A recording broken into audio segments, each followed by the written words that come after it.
Justin here with Hinterland Customs and another update video for the Tank Centennial Build Series I'm doing. Pretty much got assembly done here with this Mark 1. As you can see on the back side of the tank there, I've got the steerage wheels assembled and complete. It's just propped up right now, just a mock-up, but a lot of nice detail. It's going to look really good. Hopefully I can do it justice when I get it painted. Another thing I got done was the Hotchkiss machine guns, and I said those were Vickers earlier. I keep running and cross information with all the stuff I'm reading. The Vickers were actually on they're a different kind of machine gun, and they were on the female tanks. So now I've got it straight. There's 3 Hotchkiss machine guns on here, and then you've got the 2 6-pounders, which is the one I got in my hand right now. Let's see.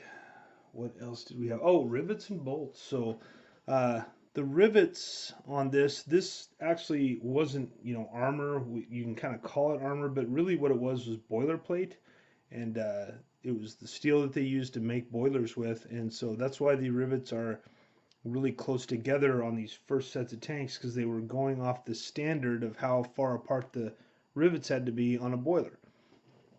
So I thought that was kind of interesting. On the top, however, they are not rivets, they are bolts. And let me get this focused. So they had bolts so they could remove those panels and then take the engine out to work on it. However, that's kind of redundant because everything I've read, they weren't really trying to fix these tanks. When they went out, they weren't able to retrieve them. It was the big problem. They would get out there stuck in the mud, and you can imagine one of these tanks, they weigh 26 tons or 28 tons. I think it was 28 tons, and it's literally buried, halfway up in mud. Had a hard time retrieving them. Plus, there's shelling going on and stuff. So they just left them, and so they left a lot of them. In fact, after the first day or first couple days, they had 29 go out, and they only had 3 remaining that were operational after that time. I might have talked about that before a little bit.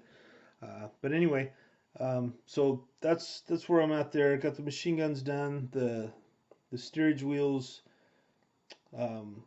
As far as the diorama, I am basing this on the Daredevil tank, which was the first tank to fire a shot in anger, as they say.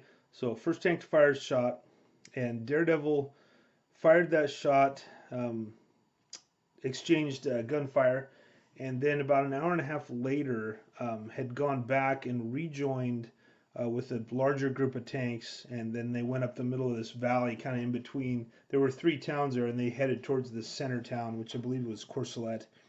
That was the battle 2, where I believe it was Dracula was the other tank I talked about, that had broken through the lines and gotten the farthest in there and caused a lot of damage that day.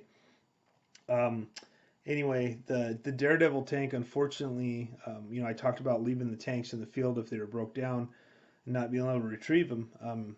Daredevil tank, they knew which tank it was, and in 1919 it got cleared from the battlefield and it was just scrapped. That happened with a lot of the tanks. In 1919 they did battlefield clearance. They went out, the war was over, they wanted to clean up and get rid of everything, and even things that were, bring back a memory, a painful memory or whatever.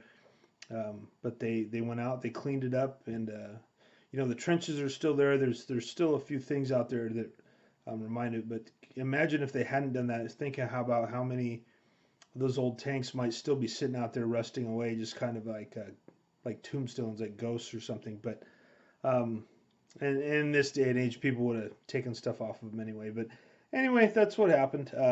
Got scrapped, but in the meantime, we'll relive a little bit of it here by building, giving an ode to it and its crew. I found a thing online also that was very interesting. They had biographies of all the crew members of this tank. This tank had an 8-man crew. There were 4 gunners, and I think there was 4 gunners. 1, 2, 3, yeah, 4 gunners, and then you had 4 people working with driving, with brake and steering and such.